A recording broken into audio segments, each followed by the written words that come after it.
Greetings and welcome to another broadcast of I Have a Testimony. I'm your host, Brother Willie Muhammad.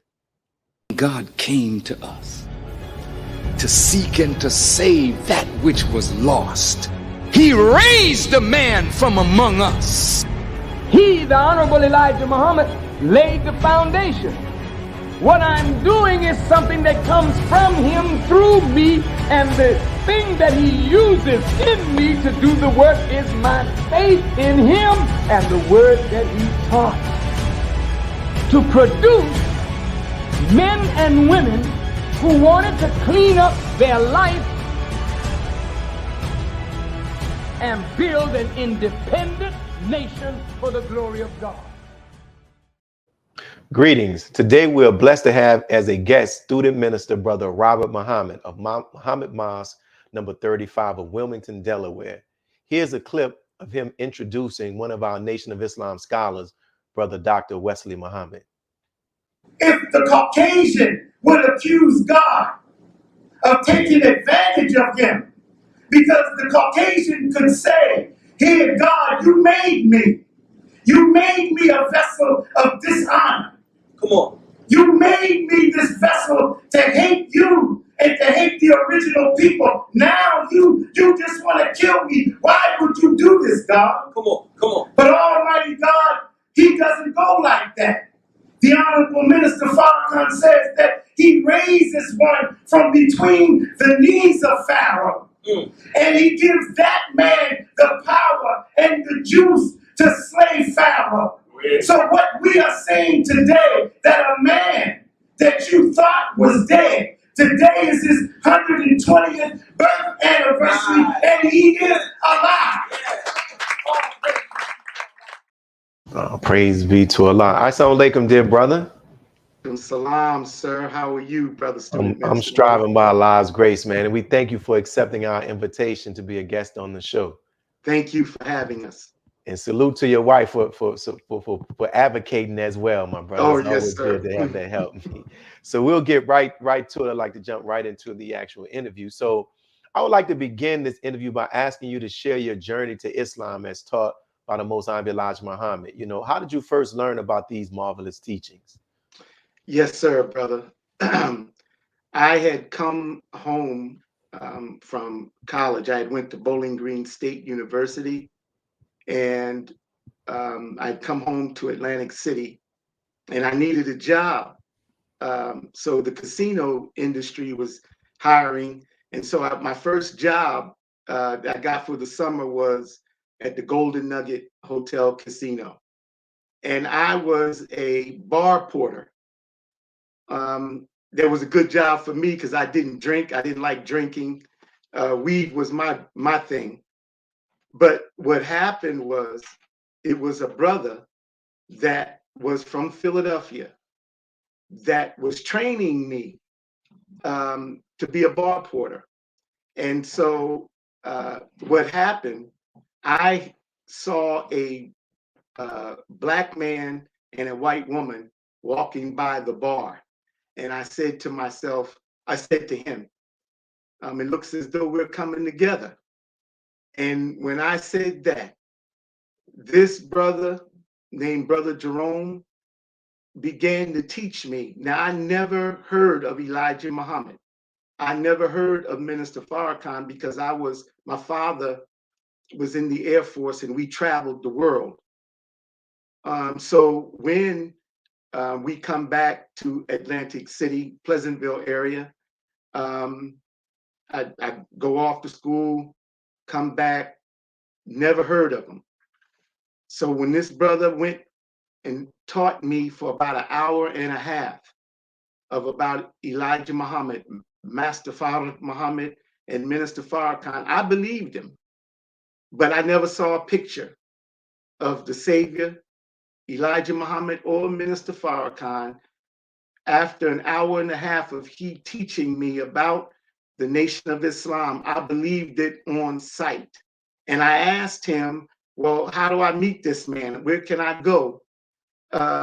Because there was no mosque in Atlantic City at that time. The Imam Wafdi Muhammad had a strong presence. And at that time, Philly was the was the place. And that's how I heard the teaching of the Honorable Elijah Muhammad in a bar. About your testimony made me think about something the Honorable Minister Louis Farrakhan said, that when we come into belief, immediately went after hearing it for the first time, like we were meant to believe in this. And for That's that, right. like for that hour when you were on it, that's something. So also, can you share with us how you became the student minister of Muhammad Mosque number 35? What happened at Mosque number 35? Yes, brother. During the Million Man March, I was going through domestic issue, and I had called Minister Farrakhan, and Minister Farrakhan told me, brother, after your divorce is final, you can go back on the post. What happened was I had called the minister because I was having issues and problems, and the minister told Sister Rebecca, was my wife, to call him. And so I told her, I said, the minister said, call. The minister said, call. But she didn't. And I got so emotional, and I was like, well, that's done. That's it. Looking back at it, you might have been a little bit more merciful. But after the minister told her she did not, then me and my emotional self, we went on and divorced. And then after the divorce was over, the minister said, you can go back on your post, but that never happened, brother. What happened was that was a big, big trial for me. The trial was that, as Brother Mutakir said last week, you're tried when you don't have the post of minister or captain. And in fact, about it, the minister had told us one time that to be qualified to become a laborer, you have to, if you take a bust, to stand that bust and to walk through the bust, that's the test of you being a laborer. And after I had went through the divorce, after I had told the minister that my divorce was final, it came down that they did not want me as the student minister in Atlantic City anymore.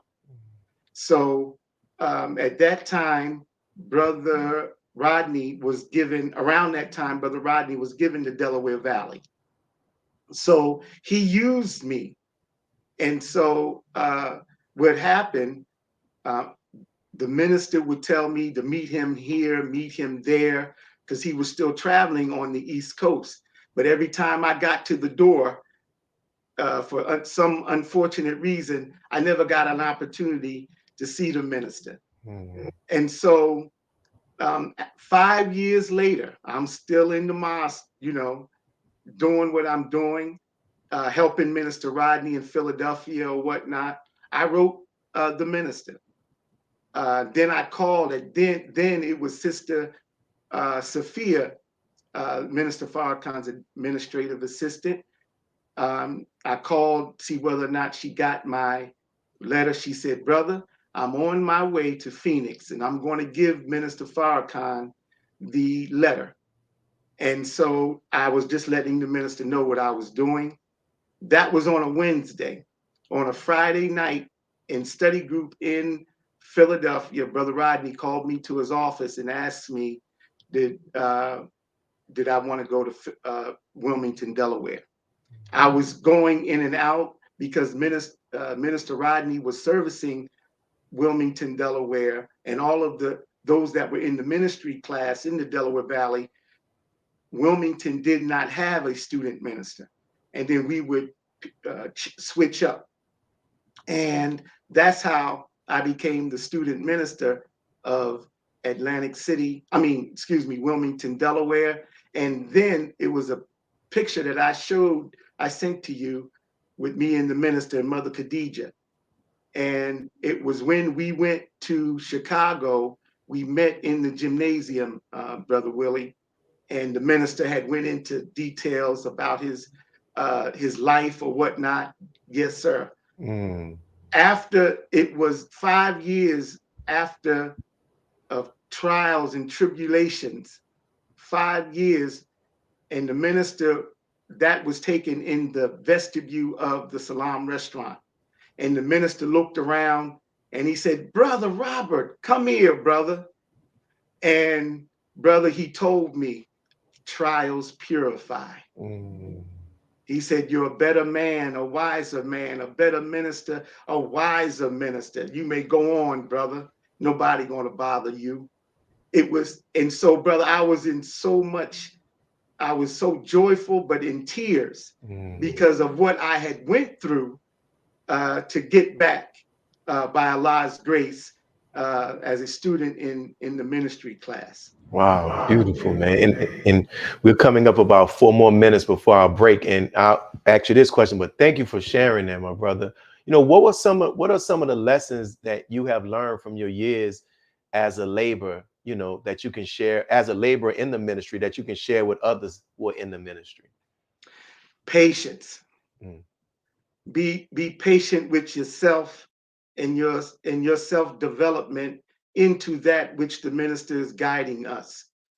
As you know, when we're young in the nation, brother, we put on the judge lenses. You know, we begin to judge everything because, hey, our eyes just begin to come straight, and then we get this teaching, and then we begin to judge everybody and everything. Our mom, our dad, our sister, our brother, this believer, that believer. And then I found out while I was not on the post of the minister, it gave me an opportunity to reflect. It gave me an opportunity to look at self deeply and to study, not just study out of a book, but just study people, you know, study me and what affects me, what doesn't affect me. And so I would say just be patient. Patience. Beautiful. And we'll try to squeeze this in this last 3 minutes. So some years ago, you were blessed to host a very historic meeting in your city with Mother Tynetta Muhammad. And that lecture and question and answer session has become very popular, you know, amongst believers. How was it to host Mother, and what are some of the things that you learned from her? Oh, brother. Man, mom is, such a beautiful being. You know, what happened, brother, I never forget this. We tried to get her on her birthday. And so it was in May, I think it was 7th, around May 7th, that we got her. Well, anyway, those 2 CDs is the biggest seller of Mother Tynetta. A brother came to me and said those 2 tapes are requested more than any of her other tapes. She told me, she said, brother, she wanted to drop what she dropped in Wilmington because Wilmington, Delaware reminded her of Jesus. Because to the south of Wilmington is Baltimore and Washington. To the north of Wilmington, it is Philadelphia and New York. So everyone likes to go around Wilmington, over Wilmington and by Wilmington, but baby Jesus is here in Wilmington. And she says, so this is where I'm going to drop these messages. And so in the question and answer, it was 17 questions that we gave mom. 17. It's very significant, she said. And then that Sunday, she spoke on the originator, and then we went upstairs and she talked to us about the intimate details about the Honorable Elijah Muhammad escaping the death plot. And you can find those in her writings in the Final Call newspaper when of her testimony. Very beautiful, intimate details. And she said, as it was with the Honorable Elijah Muhammad, with the doctors, so shall it be with the ministers. It's the doctors. So those are some of the things, yeah. Yeah, and that's you just confirmed just what I was feeling too, because a lot of people really love that question and answer, and that lecture. So to hear that is one of her greatest selling, talks, I'm not surprised at all, man. We thank you for sharing that. And we're coming up on our first break, brothers and sisters. So if you are here, for those who are watching, we're here with our brother Robert Muhammad. Make sure you hit the like button, make sure you hit the share button, and we'll be back to hear more of this dynamic testimony with our brother Robert Muhammad from the city of Wilmington, Delaware. Be a part of the force that powers truth in journalism. Your support helps us to highlight solutions for a brighter tomorrow. Go to nnvnews.com/donate.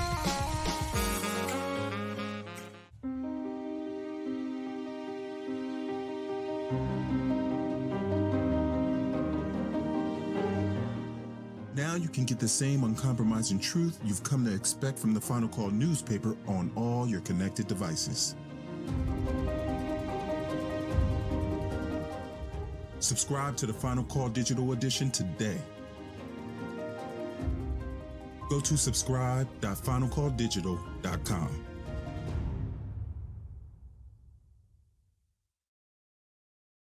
The hashtag Bank Black social media campaign made strides not only in revolutionizing how we bank, but also how we think. The movement inspired thousands of African Americans across the country to transfer or deposit millions of dollars into Black-owned banks. These are banks that will invest in urban communities, employ African Americans, support Black businesses, and inspire Black home ownership. This is a very proud moment for our culture as we are taking small, but significant, steps towards building Black power through Black wealth. Please share your thoughts with us in the comment section below. Follow us on social media at NNV News, and please subscribe to our YouTube channel at National Network View. I am Anissa Muhammad with nnvnews.com.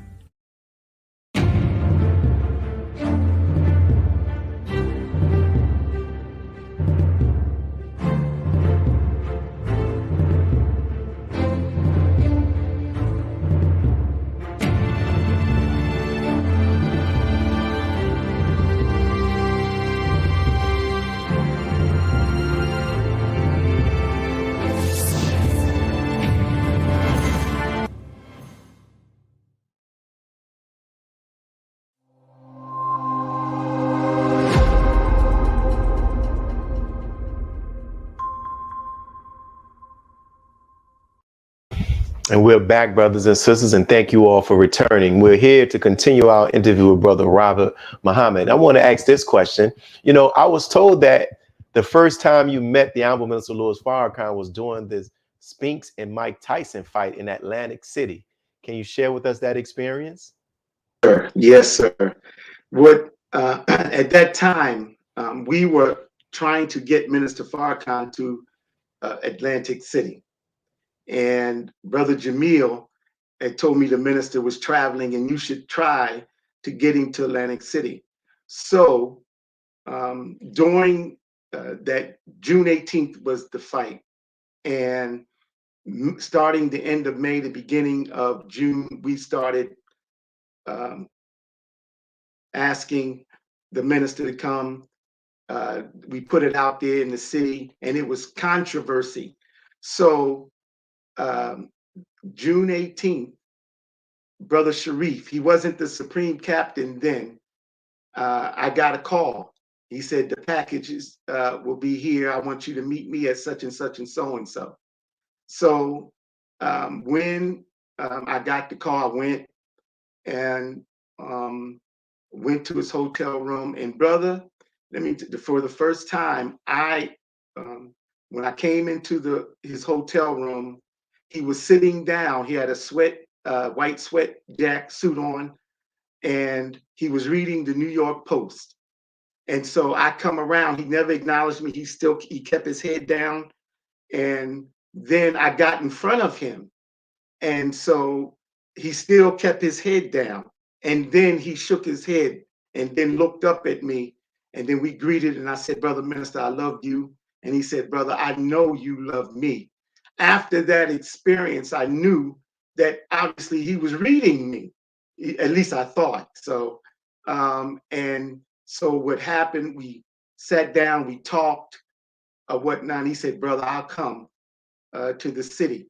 And then he said, okay, well, we get ready to go see this fight. And so Donald Trump did not allow the minister into Trump, or he had control over the fight. And Brother Sharif had went to ask Don King for some tickets. And Don King said he could not do it. Unfortunately, the minister had to travel to Philadelphia to see the fight on closed circuit. And guess what? Your little brother, the minister, told me to lock down the hotel room. Now, this is my first day meeting Minister Farrakhan. And he had me sit there to secure the place. Brother, I sat down, I didn't move, you know, I sat there just stoic and, just, wondering, oh my God, and then a few hours later, the minister shows up and then he said, I'll see you tomorrow. And then I came, I think we might've had coffee or whatnot. And then that was the first time that I met the minister in 1988. Wow. Yes, sir. Man, this is beautiful because in a testimony I did with Brother Captain Emeritus Dennis Muhammad, he talks about that situation with the Donald Trump and how they went to Philadelphia to catch the fight. And when the minister was leaving out, the people saw it was the minister and they just started cheering and everything like that. And now to know to connect that with that history. And also, I've heard about this place before, but I have yet to visit it. Talk about the boardwalk in Atlantic City. And your wife really helped me with preparing for this interview. She said how, you had the opportunity to walk the boardwalk with the Honorable Minister Louis Farrakhan. Is there anything that you can share about that experience and what you remember? After the minister came in September, it was September the 18th, he came. I said, Brother Minister, I was trying to get you on my birthday. And he said, what day was that? I said, September 17th, the day of your vision. He said, oh, brother. And so he said, so what happened? We went to the Showboat to have coffee. The minister, Supreme, and the team. And the Showboat executives found out that the minister was in the coffee shop, and it was 10 to 12, the big boys from Showboat all came in to see us. And the minister was just cool, and whatnot. After we leave, the sisters that are cocktail waitresses were asking the minister for his autograph.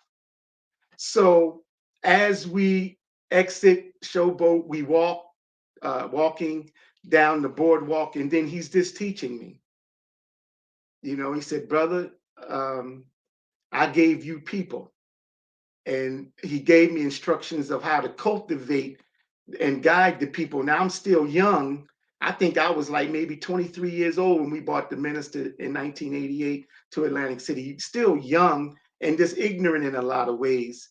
But he was just guiding me and giving me lessons and whatnot.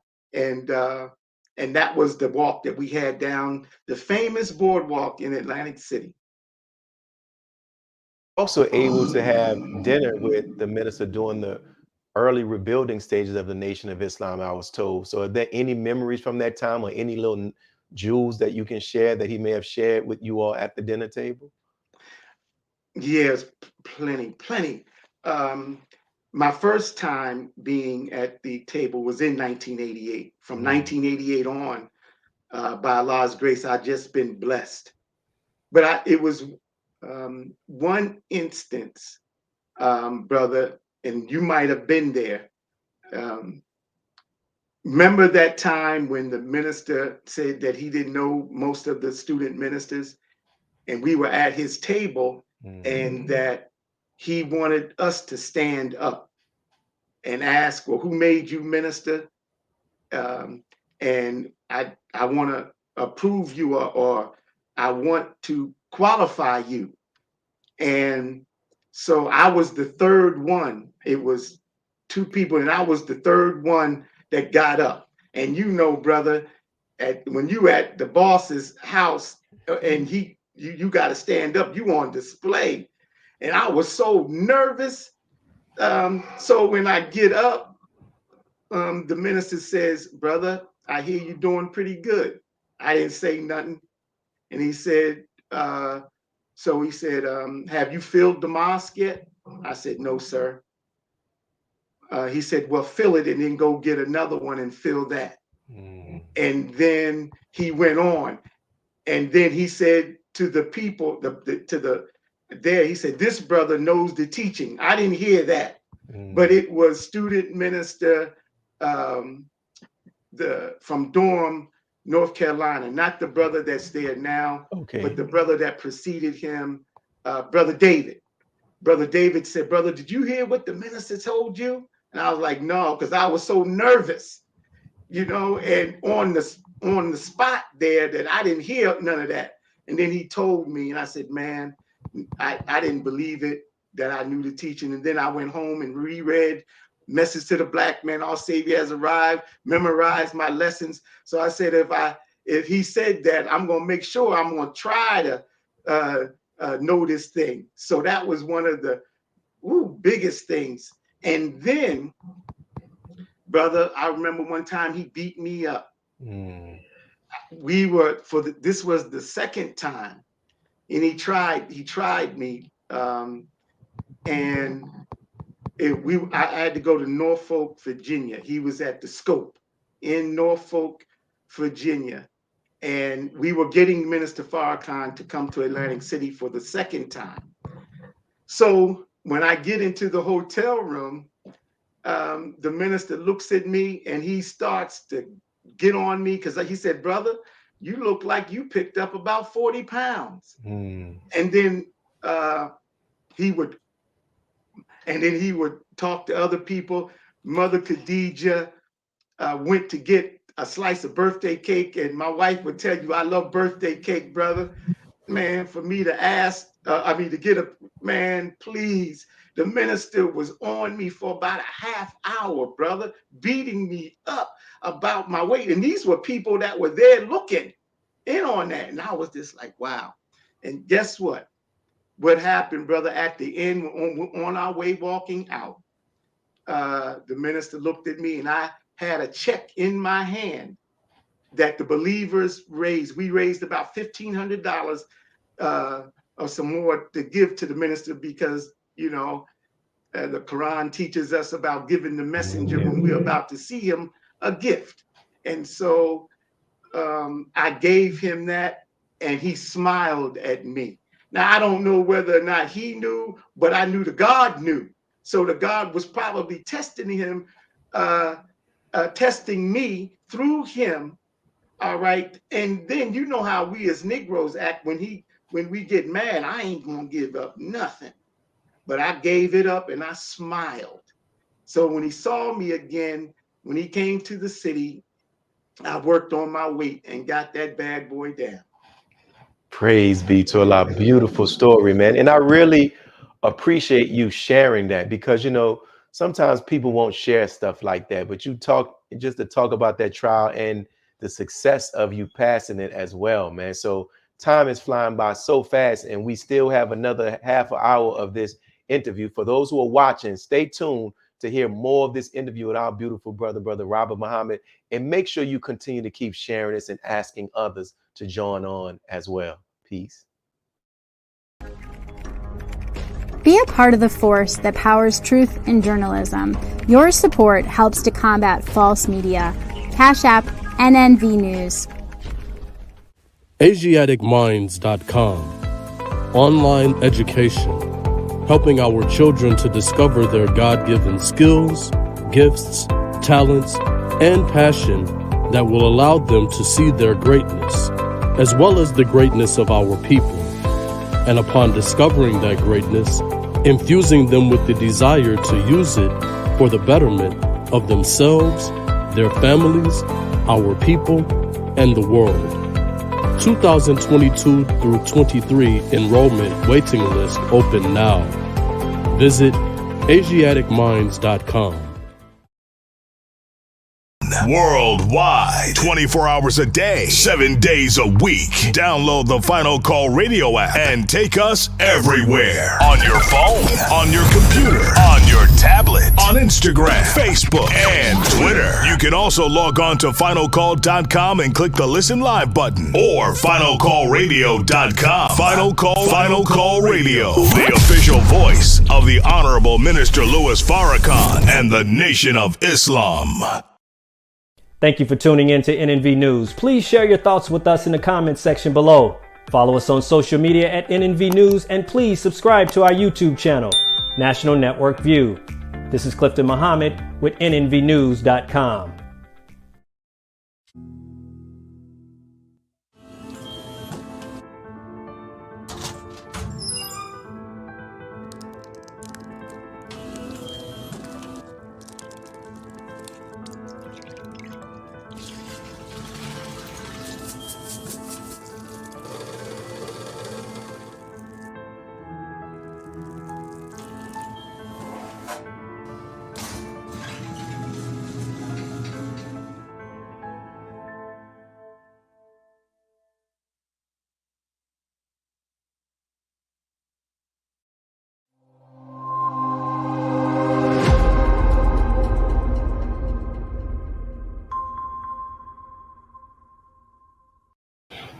And we're back, brothers and sisters, with more of this interview with our brother Robert Muhammad. And you've heard him share some very dynamic and great and very interesting stories. Now I want to talk about this. In one of our pre-conversations about this interview, you mentioned how the Honorable Minister Louis Farrakhan told you that you got your stars and your stripes during one of the visits to the city you were over. Can you explain the circumstances that made him say such? Yes, sir. When after his first visit to Atlantic City, Brother the Wheels showed up. I gave the minister the articles of the Wheels showing up, and the minister said that they were planning something. And this was after he had spoke. And so just a couple of days before he had come, I had gotten a call from a brother. And he said, brother, I see a whole bunch of FBI, CIA agents coming into the Trump Plaza. And he said, brother, are you going, is it going to be any trouble? I was like, no, sir, brother, it's not going to be any trouble. The day of Minister Farrakhan's visit at the Atlantic City Expressway toll, just before you get into the city, they had the toll booth takers telling the people that were coming to see the minister that it was sold out. Then you had Mordecai Levy, that was a rebel rouser, had a protest on the boardwalk. And so the minister, after all of that, Allah blessed the minister to deliver. After that, he told me that, brother, you sure earned your stars and stripes today, because they were planning something, and that's why the Wheels showed up. After the minister said that, a week or so later, I got a call. His name was Pastor Isaac Cole. They have a street named for him in Atlantic City. He had the biggest church, one of the biggest churches. He is very prominent. He called me to his office, and he told me, he said, brother, you did not know the forces that were arrayed against you. He said, my respect and honor, no, my respect for you is through the roof. 2 weeks later, he died. And as Biggie would always say, it will be a lot of slow singing and flower bringing. And so a lot of people were dying, brother. I was getting reports from the police department that a lot of the sergeants or those that were given the task of manning the Atlantic City Convention Center, they died.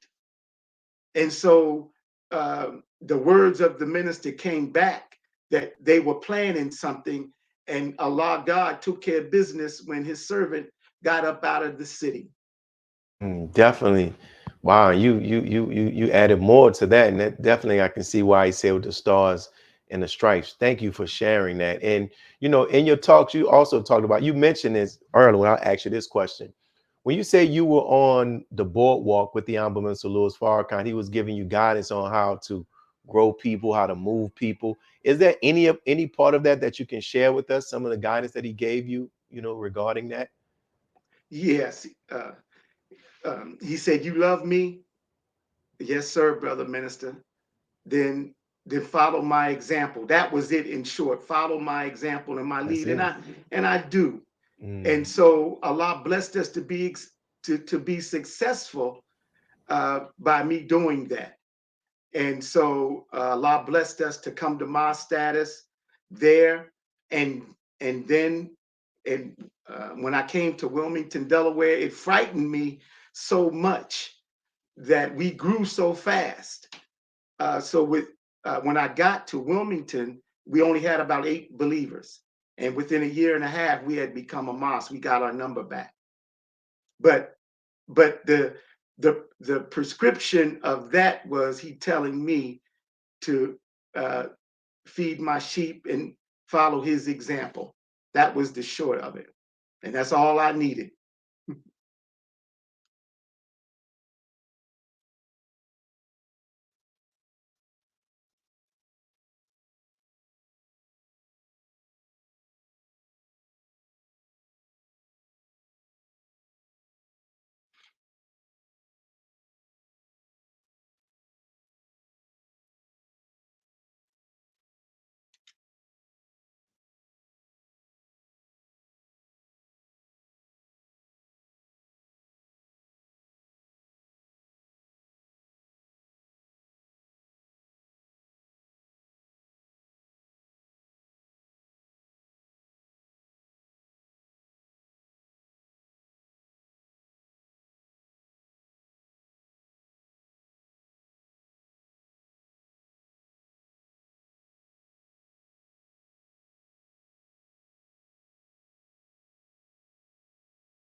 Oh, like, can you hear me? We didn't had this. It's. Can you hear me?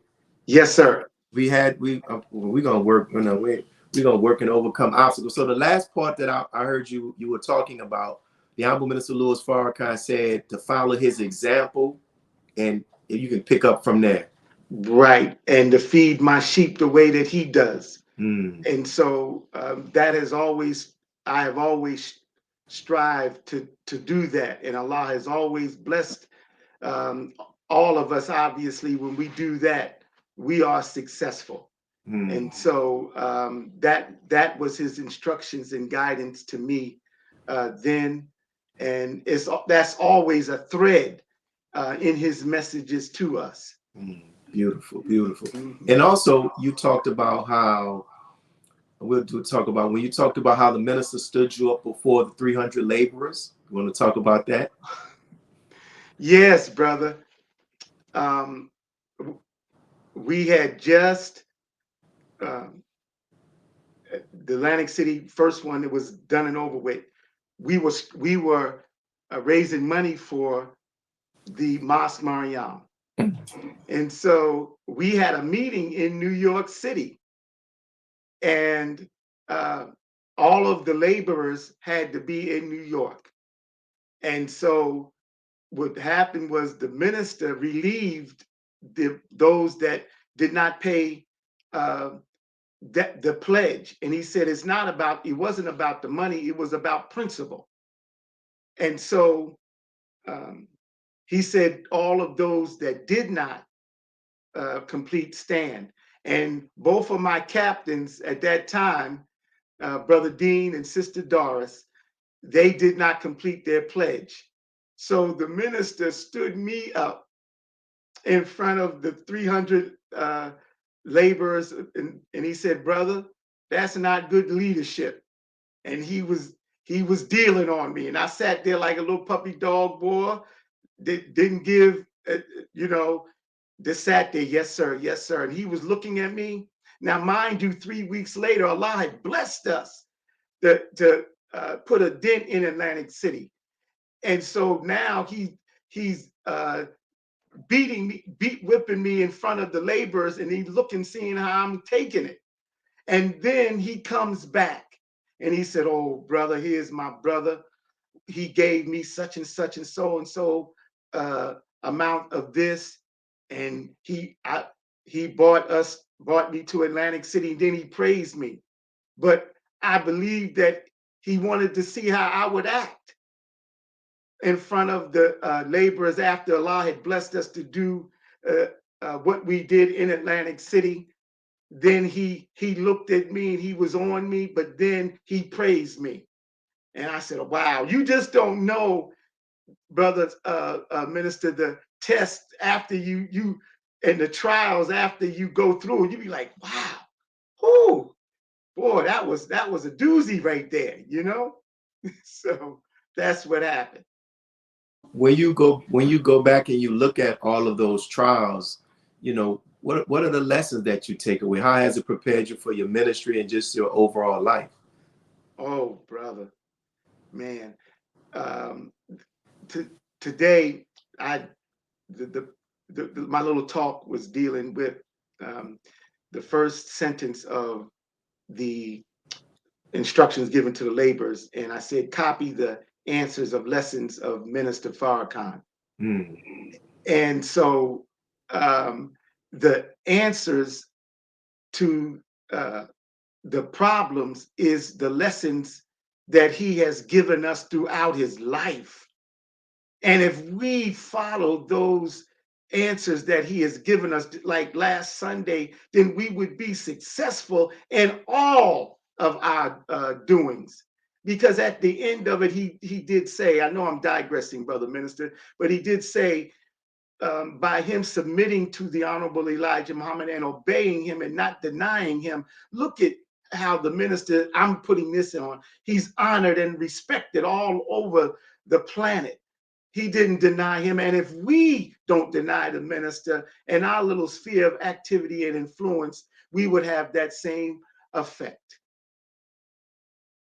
Mentioned the historic lecture that Honorable Minister Louis Farrakhan delivered on last week, which almost 5 hours he was talking. What are some of your takeaways? Wow. That here's a man, what I thought of was the statement that the Honorable Elijah Muhammad made, brother, you will reach the pinnacle of success in this world's life.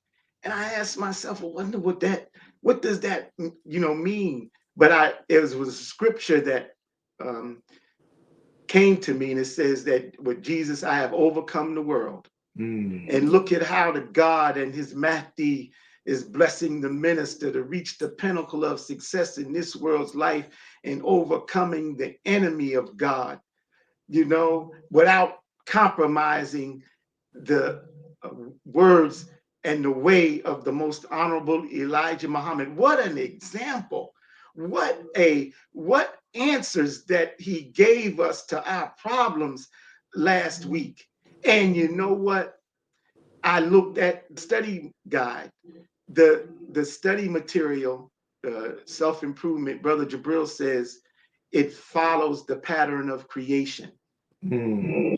And so when the minister said in the criterion that it was the two hands that made him and created him, I was looking at a man that, as he said, he's going to get his diploma, that he has not only gone through, but has mastered that course called self-improvement, and has given us the answers of the lessons in self-improvement for us to become like him on our little sphere of activity and influence.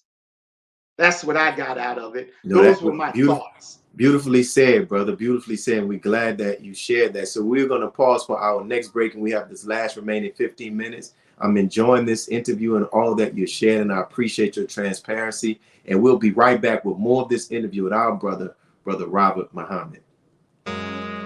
Be a part of the force that powers truth in journalism. Your support helps us to highlight solutions for a brighter tomorrow. Go to nnvnews.com/donate. Individually, we are poor when you compare us with white society in America. We are poor. Collectively, we are richer than all the nations in the world, with the exception of 9. That's power right there, if we know how to prove it. We began the process of building a greater economic base, and at the same time, we are putting pressure where it really hurts. We don't have to argue with anybody. We just need to go around to these stores and to these massive industries in our country. Say, God sent us by here to say to you that you're not treating his children right. We come by here to ask you to make the first item on your agenda fair treatment where God's children are concerned. Now, if you're not prepared to do that, we do have an agenda that we must follow. And our agenda calls for withdrawing economic support from you. We mean business now, and we are determined to gain our rightful place in God's world.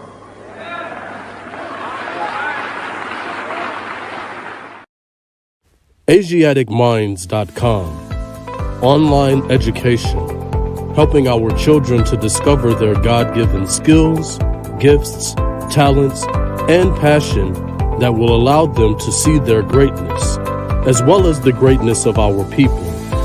And upon discovering that greatness, infusing them with the desire to use it for the betterment of themselves, their families, our people, and the world. 2022 through 23 enrollment waiting list open now. Visit AsiaticMinds.com. Please share your thoughts with us in the comment section below. Follow us on social media at NNV News, and please subscribe to our YouTube channel at National Network View. I am Willie Muhammad with NNVnews.com.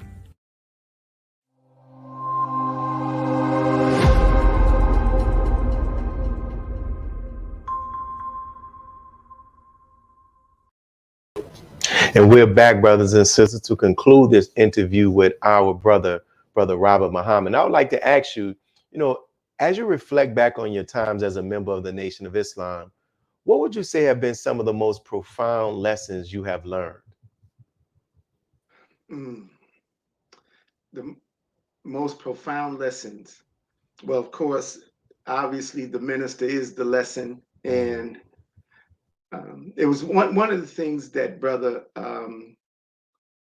Mutakir said last week that I want to take up where he left off, was that what the minister, how he desires to bring out of us what is in each and every one of us, from the believer that just came in and from those of us that have been, but really all of humanity. He desires to see the gifts and the talents and the God within them to be brought out and to be made manifest. That was probably one of the greatest lessons that I've learned, how he is just a lover of the human family of the planet Earth. One of the most profound lessons that I learned as growing up in the nation was the different skill sets that you see, of the believers, man, the genius and the love. When we really get to know one another, and when we really get to look at one another, I mean, brother, we are people, man, that I could see what the minister sees a little bit, not like he sees, but just a little bit. And so those were some of the most profound lessons that I have learned. We got a beautiful people. We got a beautiful people. But I will say, brother minister, I grew up around Black people when I became a teenager. I did not grow up because my father was in the Air Force. I didn't grow up until I was a teenager. Wow. And let me ask you this question. How do you did that childhood experience increase the chances of you joining the nation? And how did it affect you in some way? Because some people who would have that experience, they wouldn't be sitting where you are sitting right now. Well, I believe, like you and all of us, most believe that I was born to be with the minister. But my upbringing was, I grew up a lot of my Asian brothers and sisters, because I grew up in Japan. And I grew up around the human family. So it was easier for me, as the minister was, as the scripture says, first go ye not into the way of the Jew, the Gentile, but go to the lost sheep. But then they given a commandment to go eat to all of the world.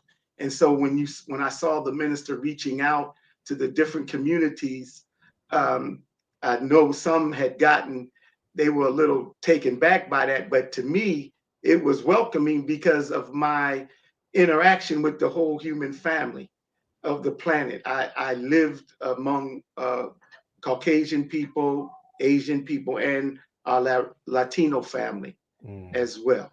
Beautiful. And so, I went through an experience living among my own people, but when they found out I was a good athlete, they left me alone.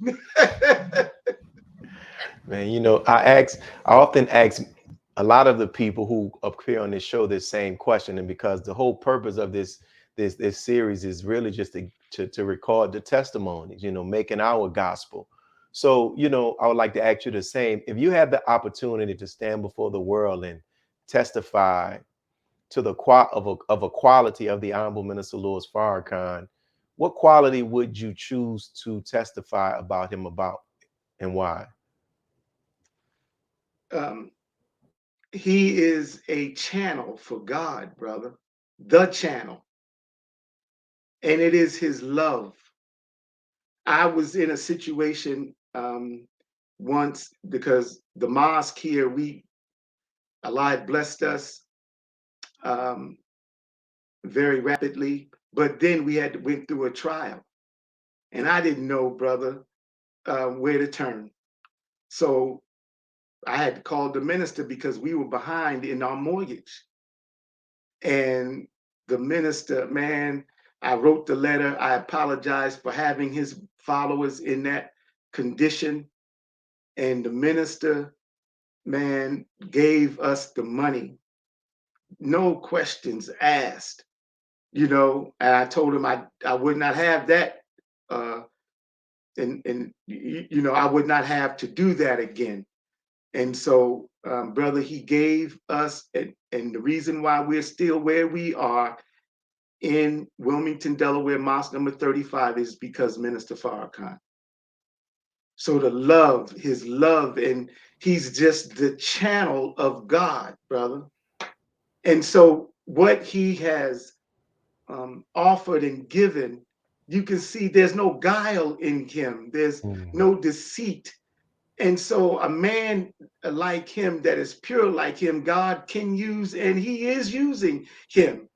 And so it is that it is just so profound, man. And you just fall in love with him over and over and over again. And so I would, if I answered your question, I would say that, brother. No, you definitely answered, brother, and I really appreciate your sincerity and just your openness, because is in your answer to that just now is further confirmation of why we do this show. Because I was sitting at a table with the Honorable Minister Louis Farrakhan, and he was talking about how the IRS was trying to say that the number 2 poor is just his personal slush fund, and the minister went on to talk about how there are thousands of people that he helps, those that he knows and those that he doesn't know. That's And right. one of the members of the executive council talked about the need for those who've been helped by the minister in financial ways to also talk about it. So I'm glad that you were able to share that, because that's documentation. It's a part of what we're doing as relates to this testimony. So I'm happy that you were able to share that, because it's showing the man that we have in our midst. So we're getting close to the end of this broadcast, and I thank everybody who stuck through the technical difficulty. I guess they didn't want that message to come out, what you shared, because that was powerful too, as well, and it showed how Allah responded to those who try to do something to his servant. Was there anything, or is there anything that you wanted to share that you didn't get the opportunity to share? Please feel free to say so now. Yes, brother. I want to first, I would like to thank my wife. As you know, she's from your state. The Big E, not the Big Easy, but Louisiana. And so, but brother, I was on my deathbed. I didn't know I was dying. Yeah, I remember that story. And so one night I was downstairs. We were before we had, I bought my wife a house. So, but before that, we were in a townhouse in the city of Wilmington, and she was upstairs, I was down, and I was dying. A voice came to my wife and said, go get him. He's dying. He's dying. So my wife came, she called me. She said, Louis, because that's my middle name. And she shook me. She pulled the covers back. I had urinated and defecated on myself, I believe. And we had just married. And so she called one of the sisters, I believe it was Sister Linda, the secretary's wife, and said, what should I do? So they rushed me to the hospital, and the doctors asked her that give us the permission to do all that we can do to save his life. And so the minister heard about it. It was Student Captain Anthony, Delaware Valley Student Regional Captain in Philly, told the minister that I was on my deathbed. And the minister said, my minister's dying over stress. And at that time, Brother Mutakir, the brother that was on the minister's E-team in Compton, California, the tall brother, had a heart attack as well. A heart attack. I did suffer a slight heart attack. I was septic, and Allah blessed me to come up out of that. But if it were not for my wife, I would not be here. And so that's Allahu Akbar. Allahu Akbar, man. So, and we thank our sister. All praises due to Allah. So, hey, man, my wife, hey, boy, goodness sakes, she saved my life. Allah used her to get your brother. So I'm here today. And I came to that Savior's Day 2012, and the minister just looked at me, because he called me while I was in the hospital, but the phones were not working. And and so I wrote him. I told him what had happened or whatnot. And so when I came to Save Day to the laborers meeting. He looked at me and smiled. I know he prayed for me, and I was praying for myself as well. Beautiful, man. Thank you, brother. Thank you for sharing that, man. Thank you for sharing that. We thank you for your wife. She's in our prayers, and you know, may Allah continue to bless you and the believers there and your family, and even you personally, man. I really appreciate your openness and all that you shared with us today with this yet another powerful testimony and bearing of witness. Thank you, brother. Keep up the great work, brother minister. Striving to. Thank you, and all praises due to Allah. And for those who are watching, dear brothers and sisters, if you know, very, very beautiful testimony. You see how he just closed out, and that's just to share that, man. Thank you for tuning in. We ask that you continue to share. We see all of you all who are in the comments. We thank you all for your comments. Continue to share this video and tune in, inshallah, on next Sunday for our next installment of I Have a Testimony. Peace. Go home and study. See, many of you don't study your religion. And you think you're going to attain something without study. But if you believe in something, you need to study it so you can become proficient in what you do. Now watch this. God came to us to seek and to save that which was lost. He raised a man from among us. He, the Honorable Elijah Muhammad, laid the foundation.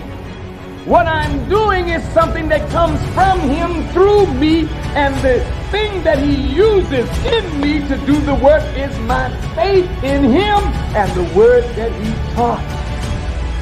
To produce men and women who wanted to clean up their life